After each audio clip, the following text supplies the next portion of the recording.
on the TYT Sports, the afternoon studio time. It's time to talk about what happened to the 51-year-old Bernard Hopkins. A legend in his right, future Hall of Famer, another telltale classic case of why the F didn't you hang up the gloves 8 years ago? After a 2-year layoff, he fought Joe Smith Jr. And I'm going to give Hopkins a little bit of credit for taking a fight that he shouldn't have, but I'm giving him the credit because he fought a 27-year-old with a, if I'm correct, looking at his box check, I think it was 23-1. Nothing to really prove his status in professional boxing, no major fights in the card. You still fought a respectable fighter. You didn't go out against, and this is no dig at, Muhammad Ali went out against a sparring partner. Like, you got your ass kicked. Hung with him for 8 rounds. Here's the 2 photos. B-Hop Dalian went down and then through the ring. Yeah, it was like some sort of WWE clothesline over it. And he kind of claimed that, like, right after he thinks that he got knocked through it. He got knocked out and then through it. It was a TKO, was the official. This is the broader subject. We've had this conversation before. It's very hard for boxers to hang up the gloves. They don't know. You can sit there and you can cast a judgment. You can be like, what is he thinking? He's in his 50s. No, that's what I'm thinking. No, that's what I'm thinking. I know that's what we think rationally, but it's like, how many times have we talked about this, specifically with boxers? Like, who would have thought that Rocky Balboa having a conversation with Apollo Creed would be so reminiscent of every single boxer's life? Like, Apollo just didn't know when to hang them up. He didn't know what else to do. You're so used to being on top. You're used to being in control. That's the only thing you know. Yeah, no, what do you do when it's done? But Bernard Hopkins didn't die. No, I'm not saying he fought Ivan Drago and got killed. I'm talking died. I know that. Don't bring it up. Rest in peace. I'm talking about, it's the same concept that any conversation when it comes to people, specifically in boxing, is it's what they know, it's what they're taught, it's the only thing they know what to do. True. And when you have to transition away from that, we can sit here from a distance and be like, this is so stupid. Just go and take your money and do what?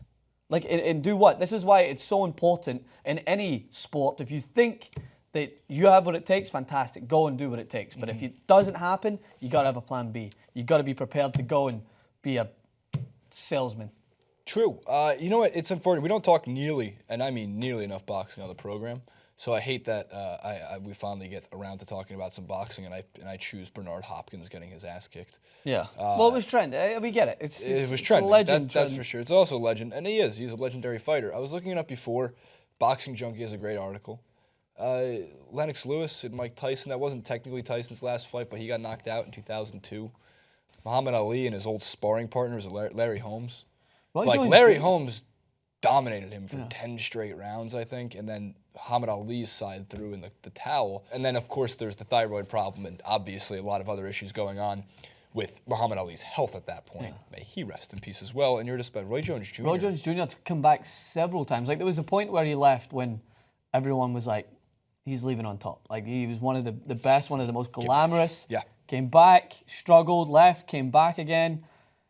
I don't know, man. It's something that I always am a little sensitive to rather than just be... I mean, you'll post a meme or a GIF now and again and just talk about it. But that's why, like, Floyd Mayweather, regardless of him going out on top, he'll always have that inclination is, did I have one more in me? Yeah. Did I have one more to get to 50? Will I do that? And it's just that boxer's instinct to think that. It is, which is why, like, I think it's a telltale sign of something that we're going to see. That's why I refuse to believe that Mayweather's going out at 49-0. And I'm not trying to make this about Mayweather. And I'm not bringing in McGregor either. I'm saying that I think there's going to be a 50th fight, although it might be when he's 51 years old. Yeah. Who knows? He's got enough money to tie him over until then. And again, just, first of all, what is he, 55-8-2? Solid career for Bernard Hopkins. That's unbelievable. Never been knocked out in his professional career until that point. And it also brings in one of the weirder rules you see in boxing. Do you know it's a 20 count?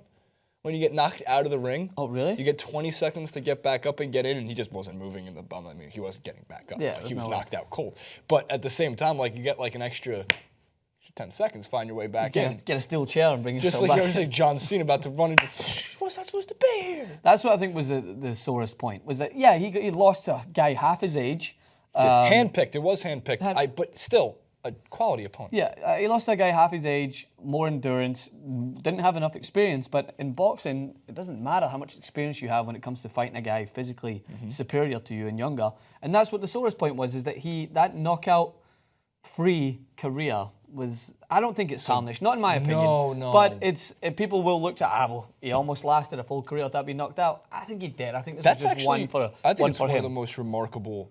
Not most remarkable, but it's a hell of a note to put next to his exhibit in the Boxing Hall of Fame at some point. That's what separates Mayweather for me and a lot of people. Yeah, that undefeated mark, 49-0. But just never really took any serious hit. Like, never looked as if he was ever startled. His face never hit. Like, very similar. Bernard Hopkins was hard to hit in his prime, and I love boxers like that. I love boxers that can evade punches, and they're just so strategic. That was a lot of. I mean, there's a lot. Like, here's the thing. The UFC has surpassed boxing in terms of media attention. And entertainment. By the way, in 2016, what does media attention even mean?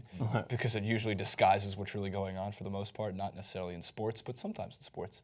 2017, we're going to talk more about boxing.